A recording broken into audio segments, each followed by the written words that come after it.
Assalamualaikum warahmatullahi wabarakatuh, teman-teman. Welcome back to my channel Indah Pribadi Official. Hari ini Indah akan ngebahas di episode kali ini adalah tentang bagaimana pengaruh Al-Quran itu terhadap jiwa seseorang. Pembahasan tentang Al-Quran bagaimana mempengaruhi terhadap jiwa seseorang itu di sini Indah sudah kumpulin beberapa dalil-dalil dari dalil hadis, kemudian juga dalil Al-Qurannya. Kalau untuk dalil Al-Qurannya tadi sudah dikatakan dalam surah Al-Isra ya, yang wa nunazzilu minal Qur'ani ma huwa shifaa wa rahmatul lil mu'minin wa la yazidudz zalimina illa khasara. Itu yang pertama. Kemudian yang selanjutnya ada di dalam surah Ar-Ra'd ayat 28, teman-teman.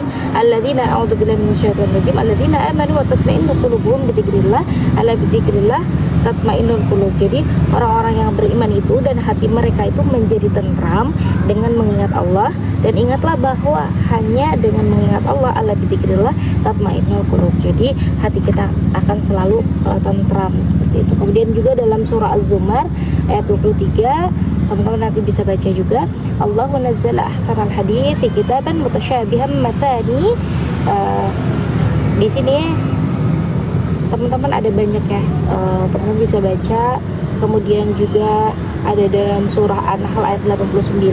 Yang di sini tuh kalau dalam surah Az-Zumar kita bisa ngambil kesimpulan bahwa Allah itu sudah menurunkan perkataan yang terbaik, yaitu kitab Al-Quran yang serupa ayat-ayatnya, kemudian berulang-ulang. Nah di sini Masya Allah kalau kita ngebahas tentang Al-Quran ya, jadi dikatakan bahwa dzalika hudallah yahdi bihi may yasha. Jadi Al-Quran itu sebagai petunjuk bagi manusia gitu ya. Yahdi may yasha, petunjuk Allah yang dengannya dia memberi petunjuk kepada siapa yang dia kehendaki. Jadi Allah yang menghendaki siapa saja yang Allah akan berikan hidayah tersebut seperti itu. Nah kemudian mayyudlillah fama lahu min had, siapa yang dibiarkan sesat oleh Allah maka tidak akan ada yang memberi petunjuk. Jadi kalau Allah membiarkan dia sesat maka dia akan tersesat. Tapi kalau Allah berkehendak dia diberikan petunjuk oleh Allah, maka Allah akan berikan dia petunjuk seperti itu.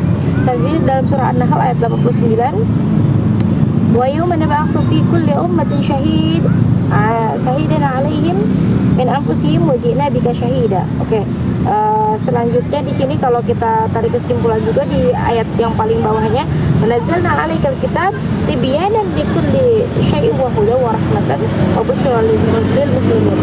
Jadi kami turunkan kitab Al-Quran kepadamu untuk apa? Untuk menjelaskan ya, tibyan, untuk menjelaskan segala sesuatu sebagai petunjuk, hudan, warahmatun dan rahmat, wa busyra lil muslimin dan kabar gembira bagi orang-orang yang muslim.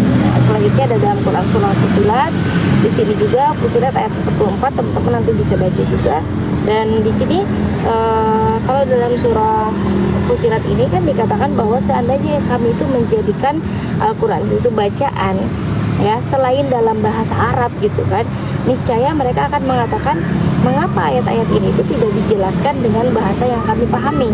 Kemudian apakah patut Al-Quran itu dalam bahasa selain Arab sedangkan Rasul adalah orang Arab. Jadi kebayangkan, jadi kalau seandainya kan Rasul itu orang Arab kemudian diturunkannya dalam bahasa lain kayak gitu, pasti akan komentar demikian gitu orang-orang ini gitu. Nah di sini juga ada beberapa makna yang bisa kita ambil dalam surah ini. Jadi Al-Quran itu memberikan efek penyembuhan bagi jiwa dan menjadi cahaya, kemudian petunjuk bagi orang-orang yang beriman. Tapi untuk orang-orang yang beriman dan sebagaimanapun udah diberikan kayak mukjizatnya Al-Quran itu seperti apa, kemudian sudah Allah tunjukkan berbagai bentuk kebenaran, tapi kalau Allah tidak menghendaki mereka dapat petunjuk, gak akan pernah mereka dapat petunjuk, akan terus selalu melawan kepada kebenaran yang sudah Rasulullah sampaikan ya, dari Allah Subhanahu Wa Taala seperti itu. Nah di sini dikatakan juga dalam hadis ya, bahwa salah satu rumah, kalau jadi tidaklah suatu kaum itu berkumpul di salah satu rumah min buyutillah, rumah Allah, untuk membaca kitab Allah dan mempelajarinya bersama-sama, melainkan akan turun kepada mereka ketenangan, rahmat, meliputi apa? Meliputi mereka. Kemudian ada malaikat yang menaungi mereka dan Allah menyebut-nyebut mereka di hadapan makhluk yang ada di sisinya. Kalau kita ke Masjidil Haram, kita bisa melihat bahwa ada orang yang ketika sedang membaca Al-Quran di sana gitu ya, dia sedang membaca Al-Quran di sana. kemudian dia tidak disuruh pergi oleh askarnya. Itu keren sih, luar biasa, masya Allah. Betapa memang di sini dikatakan kalau orang-orang tidaklah dalam satu kaum dia itu membaca Al-Quran di rumahnya Allah, gitu kan, di rumah Allah, selain gitu, melainkan dia akan dinaungi oleh para malaikat, dikelilingi oleh para malaikat dan rahmat. Jadi ketika ya kalau seandainya ada orang dia sedang umrah dan selesai umrah dia baca Al-Quran di Masjidil Haram di dekat Ka'bah, itu tidak akan diusir oleh askarnya itu. Karena apa? Karena di sanalah turun rahmat Allah, sebagaimana yang ada dalam hadis Rasulullah seperti ini. Kemudian ada keutamaan membaca Al-Quran, gitu kan. Kemudian juga ada Al-Quran itu memberikan cahaya dan kedamaian untuk jiwa seseorang. Iqra'ul Quran fa innahu ya'ti yaumal qiyamati syafi'an li ashabihi. Jadi baca Al-Quran karena pada hari kiamat ia akan datang sebagai syafaat untuk para pembacanya. Jadi kalau sampai sekarang ada ngapain baca Al-Quran kalau nggak dipaham, ngapain baca Al-Quran gitu, ngapain baca Al-Quran kalau nggak diaplikasikan. Minimal itu baca dulu Al-Quran, tapi insya Allah nanti akan memberikan ketenangan. Jangan sampai teman-teman udah nggak usah baca Al-Quran kan nanti nggak diaplikasikan. Jangan sampai seperti itu. Jadi kita tetap baca Al-Quran, kita tetap berharap rahmat dari Allah Subhanahu Wa Taala, bahwa rahmatnya Allah itu nanti akan turun kepada orang-orang yang membaca Al-Quran ini, seperti itu. Dan selanjutnya adalah Al-Quran sebagai penyembuh. Alaikum bisyifa ini al-asal wal Quran. Jadi madu dan Al-Quran, seperti itu. Jadi gunakanlah dua penyembuh, madu dan Al-Quran.